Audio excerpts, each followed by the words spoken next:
Hello friends, welcome to SM group of institutions.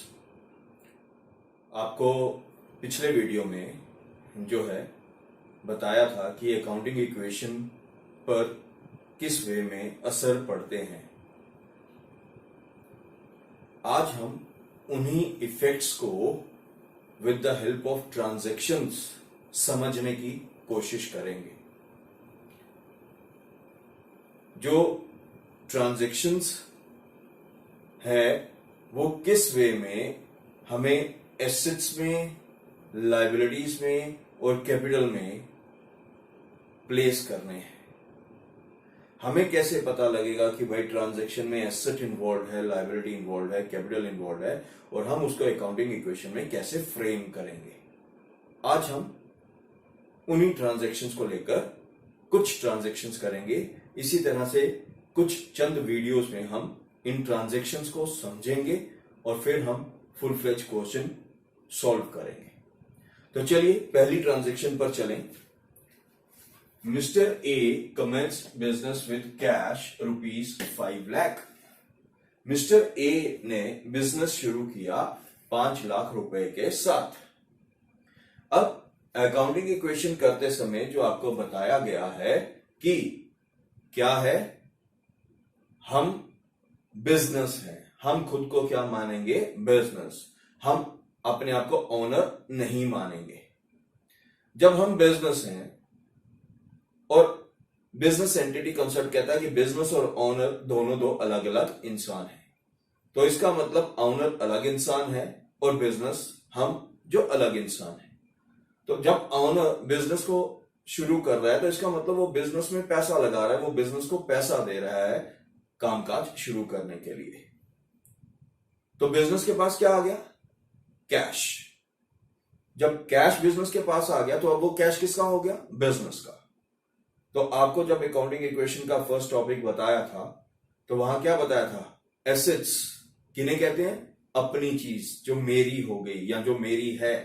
तो यहां मेरा क्या हो गया, कैश। बिजनेस का क्या हो गया, कैश। तो वो बिजनेस के लिए क्या हो गया, एसेट। बिजनेस के लिए क्या हो गया, वो एसेट। अब ये कैश बिजनेस को किसने दिया, ओनर ने। तो इक्वेशन कहती है assets equals to liabilities plus capital.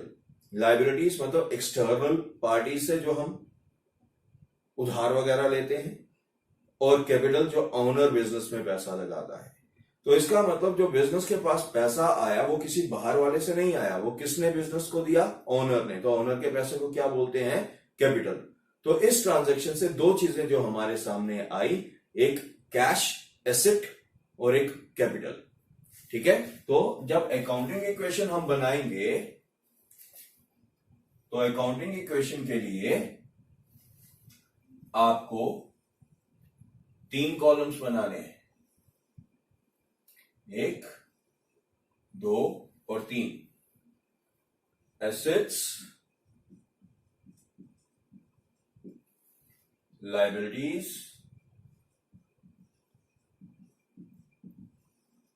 और कैपिटल।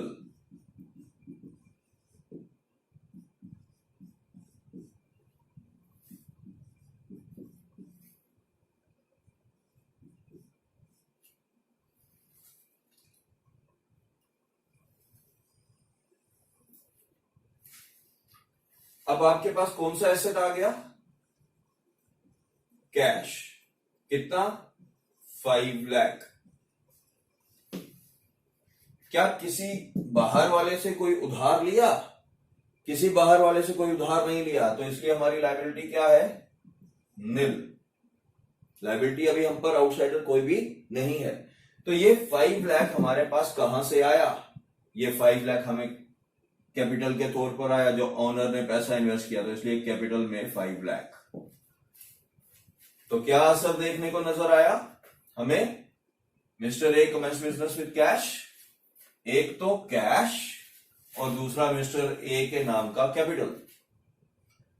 तो कैश एसेट में आ गया 5 लाख, लायबिलिटीज बाहर आउटसाइडर्स लायबिलिटी कोई भी नहीं है, और कैपिटल आ गया 5 लाख। ये हमारी इस ट्रांजैक्शन की इक्वेशन बिल्डअप हो गई। अब जो कुछ भी बिजनेस में होगा वो इसी 5 लाख से होगा। ये जो 5 लाख रुपीस बिजनेस में पड़े हैं ना, जो बिजनेस में आए हैं बिजनेस का कामकाज करने के लिए, जो ओनर ने दिए हैं, इसी से सारा आगे की ट्रांजेक्शन्स होंगी। तो चलिए अगली ट्रांजेक्शन में कहता है डिपॉजिटेड इनटू बैंक ₹3 लाख। तो जब हम क्वेश्चन करते हैं तो हम पूरा एक साथ करते हैं, बट अभी आपको ये सिर्फ समझाने के लिए मैं अलग अलग ट्रांजेक्शन में अलग अलग इक्वेशन को फ्रेम कर रहा हूं, अलग अलग फॉर्मेट बनाकर।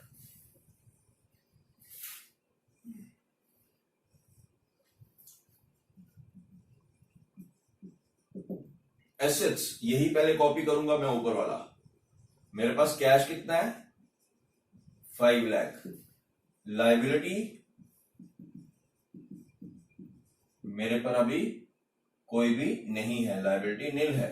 तो कैपिटल कितना है 5 लाख। ठीक है, अब ये ट्रांजैक्शन क्या कह रही है, डिपॉजिटेड इनटू बैंक ₹3 लाख, कि भाई हमारे पास जितना भी पैसा था ना, जो हमारे पास है पैसा, उसमें से 3 लाख बैंक में जमा करवा दिए। जब आपके पास जो पैसा है उसमें से कुछ पैसा आप बैंक में जमा करवा दो तो क्या होता है, आपकी जेब से पैसा निकल जाता है, जितना भी पैसा था उसमें कमी आ जाती है। तो कमी आ जाती है, इसका मतलब बैंक में 3 लाख रुपए जमा करवाने से आपके पास जो 5 लाख का कैश था उसमें से 3 लाख माइनस हो गए। तो ये 3 लाख कहां चले गए, ये 3 लाख बैंक में गए, बैंक अकाउंट जो आपने ओपन किया उसमें चले गए।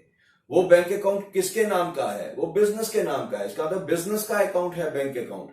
तो उस बैंक अकाउंट में किसका पैसा है, बिजनेस का, हमारा पैसा, हमारी चीज, एसेट। तो इसका मतलब हमारा इस ट्रांजैक्शन से एक नया एसेट क्रिएट हो गया बैंक बैलेंस के नाम का, जिसको हम यहां सिंपली बैंक ही बोलेंगे, 3 लाख। तो इक्वेशन का असर क्या हुआ, एक एसेट कम हो गया और उसकी जगह दूसरा एसेट इंक्रीज हो गया। अब इसका और कहीं पर भी कोई असर नहीं पड़ेगा, क्यों, क्योंकि हमने किसी बाहर वाले से कोई उधार नहीं लिया इस ट्रांजैक्शन में। ऑनर ने ना ही तो कोई पैसा बिजनेस में इन्वेस्ट किया और ज्यादा, ना ही कोई जो उसने ऑलरेडी इन्वेस्ट किया था उसमें से कुछ परमानेंटली विड्रॉ किया, है ना ही कोई एक्सपेंस हुआ, ना ही कोई इनकम हुआ, ना ही कोई गेन हुआ और ना ही कोई लॉस हुआ। कैपिटल में तभी चेंज आएगा अगर एक्सपेंस होगा, इनकम होगा, गेन होगा, लॉस होगा, एडिशनल कैपिटल होगा या कैपिटल विड्रॉन होगा, अदरवाइज कैपिटल में कोई भी चेंज नहीं आएगा। तो अब आपके पास कितना कैश रह गया, 5 लाख में से 3 लाख माइनस किए तो 2 लाख। बैंक बैलेंस कितना है जी 3 लाख। लायबिलिटी क्या है जी आपकी नील, और कैपिटल कितना है जी 5 लाख। तो इक्वेशन क्या कहती है, assets equals to liabilities plus capital. Assets 2 lakh and 3 lakh 5 lakh, liabilities 0 और 5 लाख, 5 लाख बराबर, इक्वेशन हमारी बैलेंस्ड हो गई। तो ये आ गया इस इक्वेशन के बाद का हमारा जो है रिकॉर्ड, हमारे पास एसेट्स, लायबिलिटीज और कैपिटल में क्या क्या है। अब हम थर्ड इक्वेशन करेंगे। जब भी हम कोई इक्वेशन करेंगे तो वो अपनी प्रीसीडिंग वाली इक्वेशन के हिसाब से बनेगी, जो उससे पहले इक्वेशन बनाई होगी उसके हिसाब से बनेगी। तो दी एसेट्स, लायबिलिटीज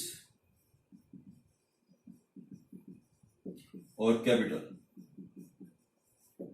फिलहाल हमारे पास कौन कौन से एसेट्स हैं इससे ऊपर वाली इक्वेशन में, कैश और बैंक। कैश कितना 2 लाख, बैंक कितना 3 लाख, लायबिलिटी क्या है फिलहाल नील, और कैपिटल कितना है 5 लाख। अब थर्ड ट्रांजैक्शन क्या कहती है, क्या खरीदा, मशीनरी। कैसे खरीदी, कैश पर। जब आपने मशीनरी कैश पर खरीदी तो आपसे मशीनरी, आपके पास मशीनरी आई। जब खरीदी तो किसकी हो गई, हमारी, बिजनेस की। बिजनेस की अपनी एक और चीज बिल्डअप हो गई, किस नाम से, मशीन के नाम से। तो बिजनेस का एक और एसेट बन गया मशीनरी के नाम का।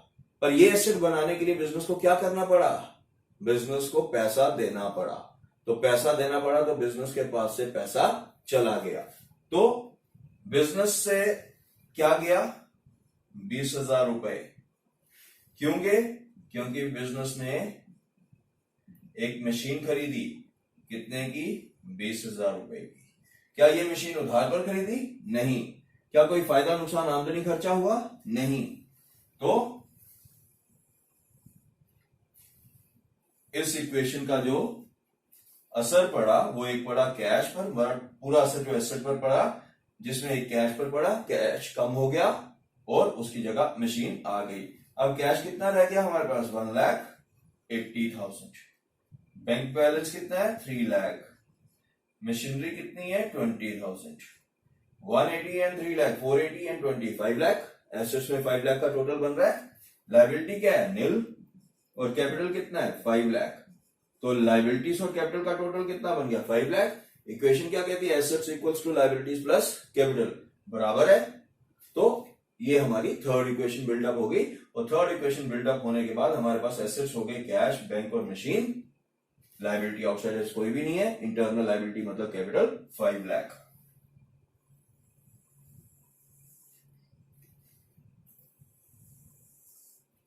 अब अगली ट्रांजेक्शन का असर देखेंगे, क्या पड़ेगा? एसेट्स, लायबिलिटीज और कैपिटल। जो इससे पहले वाली ट्रांजैक्शन है उसमें हमारे पास क्या क्या है?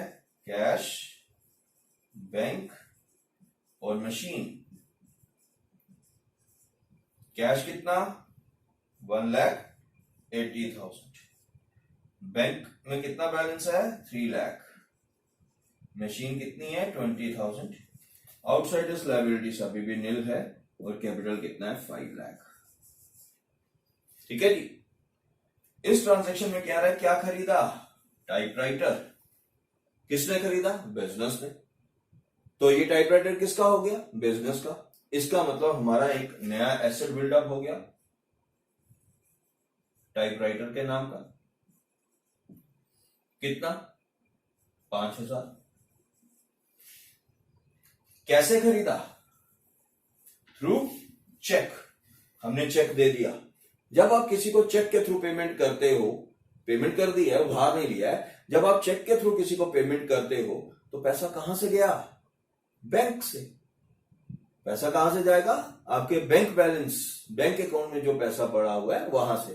तो इसका मतलब आपके पास जो बैंक में 3 लाख रुपए पड़े हैं वहां से 5,000 रुपए माइनस हो जाएंगे। क्या किसी से कोई उधार लिया? नहीं। क्या कोई खर्चा, नुकसान, आमदनी, फायदा हुआ? नहीं। तो अब हमारे पास कैश कितना? 1,80,000। बैंक में कितना बैलेंस? 2,95,000। मशीन कितनी? 20,000। टाइपराइटर कितना? 5,000। आउटसाइडर लायबिलिटी कितनी? नील। कैपिटल कितना? 5 लाख। तो भाई जब हम इक्वेशन का देखेंगे कि क्या हमारी इक्वेशन यहां पर बराबर है, तो चलिए टोटल करिए। 1,80,000 एंड 2,95,000 कितना हो गया? 3,75,000। 20,000 और ऐड करो, 4,75,000। 20,000 और ऐड करो तो 4,95,000। 5,000 और ऐड करो तो 5 लाख हो गया। लायबिलिटीज कितनी? नील। कैपिटल कितना? 5। कैपिटल और लायबिलिटीज को ऐड करो तो 5 लाख। तो एसेट्स का टोटल क्या आ रहा था? 5 लाख। कैपिटल और लायबिलिटी का टोटल क्या हो गया? 5 लाख। 5 लाख और 5 लाख क्या हो गए? बराबर। तो हमारी इक्वेशन बराबर बैठ गई। ठीक है, क्लियर है? देखिए जरा इसे, फिर हम अगली ट्रांजैक्शन पर चलें। अगर आपको ये क्लियर है तो हम अगली ट्रांजैक्शन पर चलते हैं। क्लियर है भाई?